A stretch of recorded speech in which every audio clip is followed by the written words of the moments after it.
On va partir en Ukraine où il se passe des choses. C'est le Kyiv Post qui sort cette information. Mariana Boudanova, c'est la femme de Kirilo Boudanov, vous le savez, le patron du renseignement militaire ukrainien. Elle aurait été empoisonnée, nous dit-on, Sylvia Mikon. Que s'est-il passé?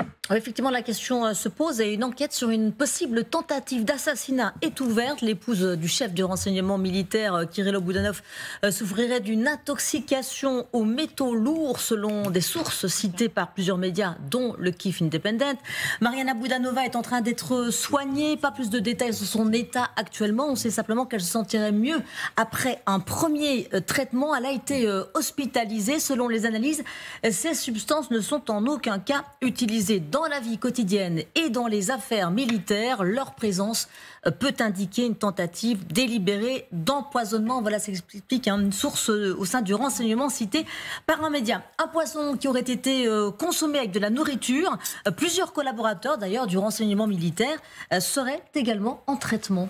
Alors, pourquoi s'attaquer au parfois surprenant et sulfureux Boudanov? Oui, parce qu'il est le chef du renseignement militaire depuis 3 ans. Il a seulement 37 ans. On le sait, le GRU est responsable de plusieurs attaques contre la Russie, notamment celle visant le pont de Crimée en octobre 2022, mais également beaucoup d'autres opérations clandestines. Il y a d'ailleurs une rivalité avec le SBU dans les attaques qu'ils ont pu monter contre la Russie ou des agents russes. Son épouse, elle, c'est une personnalité publique, psychologue. Elle s'est déjà présentée à des élections sans succès. Elle a travaillé comme conseillère pour le maire de Kiev. Elle vit constamment avec Boudanov dans son bureau pour des raisons de sécurité. Quant à son mari, eh bien, il aurait échappé, lui, à plus d'une dizaine de tentatives d'attentats, selon un porte-parole du renseignement. Mais rien en 2023, c'est en tout cas ce qu'il disait à nos confrères du Monde il y a quelques mois. En tout cas, si cet empoisonnement est avéré, eh bien, il s'agirait de la plus grave attaque contre un membre de la famille d'un dirigeant ukrainien de premier plan depuis le début de l'invasion. Merci beaucoup, Sylvia. Xavier, on s'en prend à la femme de Kirilo Boudanov pour un avertissement. C'est vrai que lui, il ne mâche pas ses mots. À chaque fois qu'il parle de la Russie, dernièrement, c'était les sosies de Poutine, ce qui avait valu une réaction de Peskov. Et souvent, il a dit, on a voulu intenter aussi à la vie de Vladimir Poutine en rigolant. Il a voulu aussi dire, le pont de Crimée, on va encore le bombarder. C'est un avertissement, ça, ou pas? Je n'ai pas l'impression que ce soit un avertissement parce que sa femme, d'une part, une dizaine de ses collaborateurs qui ont le même genre de symptômes, en fait, on pouvait le viser, lui, Kirilo Boudanov, et puis en fait, il n'aurait pas mangé exactement la même nourriture que les autres, ou alors il a une constitution peut-être un peu plus solide. En tout cas, les autorités russes ont une excellente raison de lui en vouloir, puisque pour elles, c'est lui qui est le donneur d'ordre, le responsable de l'attaque sur le pont de Crimée. Et vous savez que le pont de Crimée, c'est vraiment l'enfant chéri de Vladimir Poutine. C'est le cordon ombilical entre la Crimée et la mer Russie. Et s'attaquer au pont de Crimée, là, c'est aller vraiment beaucoup, beaucoup trop loin. C'est une bonne raison pour tenter de le supprimer.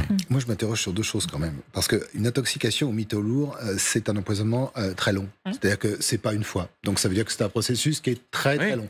Donc il faut une complicité interne. Si jamais c'est vérifié, bien évidemment. Puis de l'autre côté, ce qui m'interroge, c'est que, dites donc, chez les Ukrainiens, en ce moment, on est quand même la cible de beaucoup de tentatives. On a des révélations de Zelensky. Il y a une semaine, alors 5, 6 fois, 7 fois, on aurait tenté. Là, c'est Boudanov et son épouse. La légende est belle, je trouve. Non. Boudanov, c'est la première fois en 2023. Donc là, on ne peut pas parler d'accumulation. Non, mais là, du coup, il en profite pour dire... Au moins, pendant une dizaine de fois, on a essayé d'attenter à ma personne. Ceci étant dit, c'est vrai qu'il a été extrêmement direct vis-à-vis de Poutine, où il l'a menacé directement en disant qu'ils allaient le tuer un jour ou l'autre. Donc c'est vrai qu'il s'est révélé comme quelqu'un qui était proactif pour mener une action, je dirais, au mot, comme on dit, contre Poutine, c'est-à-dire en fait le tuer. Donc c'est le premier point. Le deuxième point, je pense que malheureusement, pour le pouvoir ukrainien actuellement, ça sent pas bon, quoi. Un peu de tous les côtés. Du côté du militaire, ça passe pas bien. La relation... alors... Allons plus loin, je vous laisse finir, mais est-ce qu'on ne s'inventerait pas un petit quelque chose?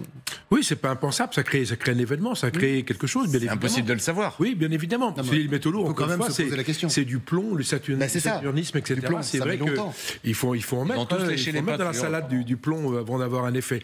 Non, mais c'est vrai qu'aujourd'hui, les mauvaises nouvelles... C'est d'ailleurs que c'était une particularité de ces vieilles peintures de l'ère soviétique, c'est qu'elles contenaient du plomb. Dans les appartements parisiens. Comme partout, c'était partout la même chose. À part que dans les appartements parisiens, il n'y en a peut-être plus, alors que là-bas, il y en a peut-être encore. Natalia, est-ce que Vladimir Poutine aurait voulu intenter justement à la vie de Boudanov?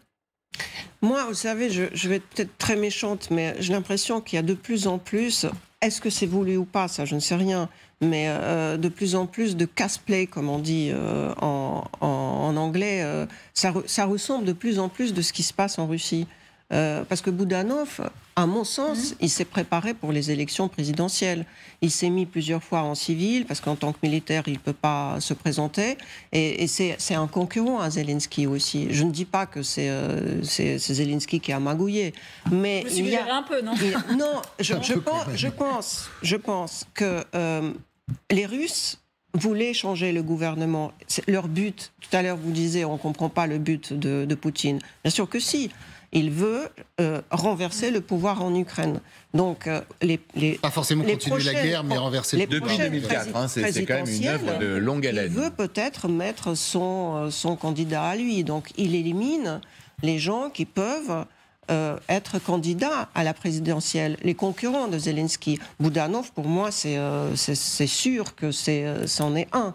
Après, il y a l'aide de Zaloujny qui a été tué aussi, dans des circonstances qui ressemblent beaucoup à des circonstances de règlement de compte à la russe, et qui dit aide camp de Zaloujny, dit Zaloujny, qui lui aussi est quelqu'un de concurrent de Zelensky. Et puis il y a Danilov qui a fait une déclaration comme quoi il y a il a dit il y a énormément d'agents de KGB, de FSB russes qui sont en train de... Il y a beaucoup d'opérations en ce moment. Qui penchent pour la vraie thèse, pour la thèse qui est exposée par les Ukrainiens. Je me demande, mais dans le même temps, on apprenait que la CIA a monté un service hyper performant en Ukraine. En même temps, pourquoi c'est aujourd'hui qu'ils font surface? Pourquoi on les a laissés rester sous l'eau depuis si longtemps, ces agents russes? C'est aujourd'hui qu'il y a une communication. Ça ne veut pas dire qu'ils les ont laissés travailler. Exactement. C'est peut-être. Donc, on connaît la porosité qu'il y a eu. On pressent que c'est quand même entre les deux services pendant très longtemps. Il n'y a pas d'élection. Non, il y aura. Ah ben, il y aura, mais a priori, au moins, a priori après la guerre. Ou peut-être qui se mettra, guerre. Ou alors peut-être qui se mettra du côté ukrainien autour de la table si un jour il y a un tour de table avec les Russes pour négocier. C'est peut-être ce qui joue aussi en ce moment. Emmanuel Véron, on vous a pas entendu sur cette question. Est-ce que vous avez une idée, une piste? Sur vous écoutez autour du plateau, sur les questions d'empoisonnement et d'opérations qui sont par nécessité clandestines pour viser différentes élites autour de Zelensky dans le domaine militaire, du renseignement, sécuritaire, institutionnel, etc. Ça commence à faire beaucoup. Alors effectivement, on peut se poser la question de à qui profite le crime. C'est toujours comment dirais-je, la pointe de flèche du sujet.